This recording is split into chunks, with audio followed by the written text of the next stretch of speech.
রাজের মার এত বড় কলিজা পুলিশের মাধ্যমে বলা যায়। পুলিশ কি কোর্ট থেকে অর্ডার পাইছিল? এটা শ্রীমঙ্গে যখন ঘুরতে গেছিলাম, আচ্ছা আচ্ছা, রাজ তুলেছে। আমার হাত কোথায়? রাজের হাত কোথায়? তুমি দেখো না? আরে কোথায় পাবো? এটা আমার ছবি, রাজ তুলছে। হ্যাঁ, আমার মোবাইল থেকে তোলা। এগুলো র ফুটেজ আছে, র ফুটেজ দিতে পারবো। আচ্ছা, এখন রাজ আপনাকে কি আশ্বস্ত করেছে? আপনি কেন ওই বাসার সামনে অনশন? আমাকে রাজ কিছু এখন আপাতত বলে নাই। এত কিছু প্রমাণ থাকার পরেও কেন সে বিয়ে করতে চাচ্ছে? ভাইয়া, রাজ এখন কোথায় আছে সেটা আমি জানি না। রাজ আমার কোথায় লুকিয়ে আছে তা পোলারে। রাজ আমাকে কিছুই বলে নাই, আমি কিভাবে বুঝবো? আমি রাজের মাকে দোষ, আমি রাজের মাকে, রাজের দুলাভাইকে, সঞ্জিত শাহকে দোষ দিচ্ছি, কারণ রাজের মা এবং রাজের দুলাভাই সবচেয়ে বড় শয়তান। এত কিছু হবার পর আমাকে তারা অ্যাকসেপ্ট কেন করবে না?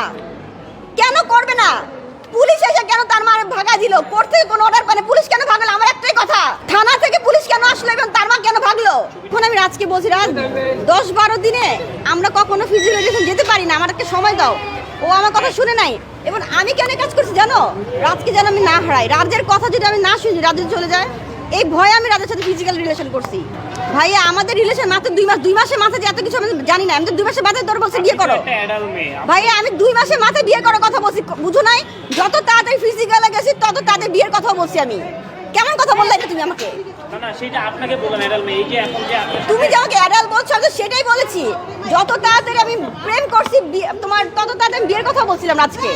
তো রাজের মা যেন রাজকে সরাই রাখি। তুমি দেখো, কালকে পুলিশ অফিসার আসছে, আজকে রাজের মা নাই। তার মানে বুঝে নাও কোর্ট থেকে অর্ডার পায় নাকি এরপর মহিলা ভাগারা। আমি তো জানি না। রাজের মা যদি রাজকে লুকায় রেখা বলে বলা রাজি নাই, এটা কে বিশ্বাস করবা? কাজ করেন আপনি? আমি বিল্ডিং এ সিঁড়ি মোছা কাজ করি। বিল্ডিং এ কাজ করেন? সিঁড়ি মোছা। আপনাকে সে চিনে?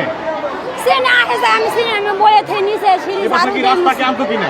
রাজ কি তাকে বাসায় আনতো কিনা? না, আমি দেখি নাই। সত্য কথা বলবেন, যেটা সত্যি সেটা বলবেন। হ্যাঁ। আনতো? তাহলে সে আপনাকে চিনে কিভাবে যদি আপনি না? আমি সবসময় আইসি গেছে, আমার দেখছে।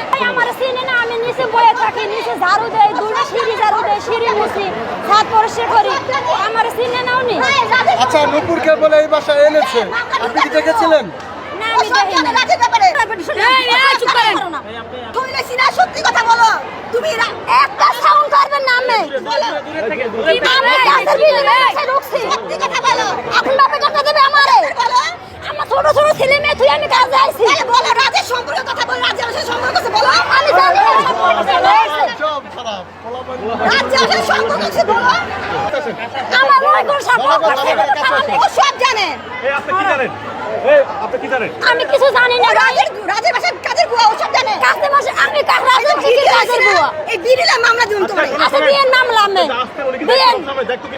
হ্যাঁ, ও সব জানে। আচ্ছা দিয়েন মামলা দিয়েন আমার নামে। আপনি বলতেছেন আপনি কিছুই জানেন না, উনি বলতেছেন উনি আপনাকে ভালো করে চেনে।